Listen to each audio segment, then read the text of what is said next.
discussion as well.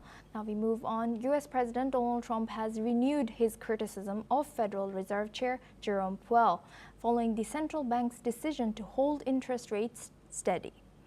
In a social media post, Trump has questioned Powell's handling of monetary policy and suggested that the Federal Board of Governors should intervene if rate cuts are not implemented.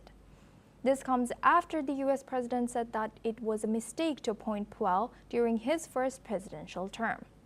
Let's take a closer look at what the U.S. president had to say. Well, he is. We call him Too Late. He's too late. It's his new nickname. It's Too Late Powell. He's terrible, the Federal Reserve Chairman.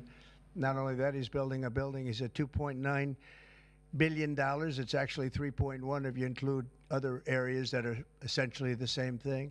Way over budget, has no idea what he's doing. And I would say he's probably good at that compared to what he does with interest rates. But, you know, we have him there, and it was a mistake. I put him in, and then Biden extended him. And Biden only extended him because he knew I couldn't stand him. And that turned out to be not a good thing for Biden. Although he did lower interest rates just prior to the election, didn't work out too well for them.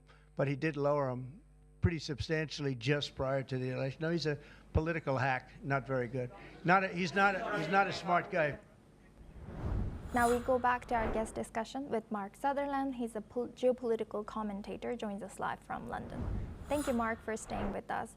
Now, could Trump's call for intervention in monetary policy signal a shift in U.S.'s economic strategy?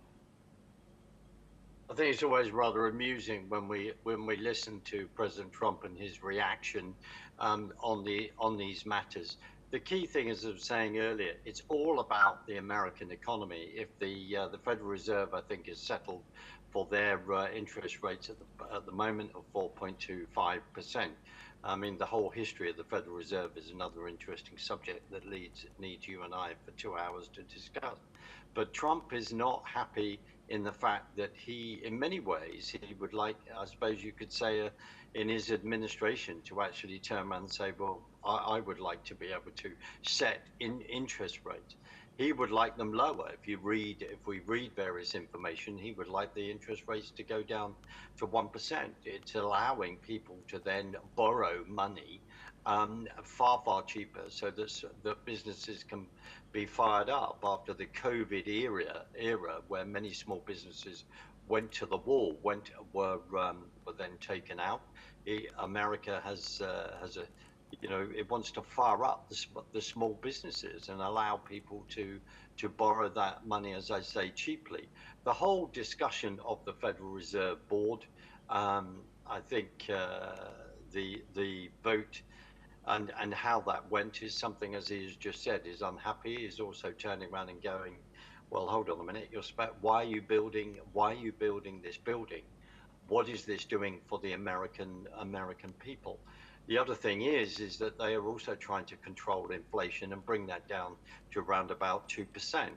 And Trump has been very critical of them because, as we all know, and basic economics, if you keep printing money and if you are not controlling the money supply, then you will see inflation completely and utterly go up in the wrong direction. And that is also referring to what happened over the COVID era, and that was across the world, including the economy of the UK and how it affected that. Any government dependency and government intervention. That's what America is founding for. That's what it believes in.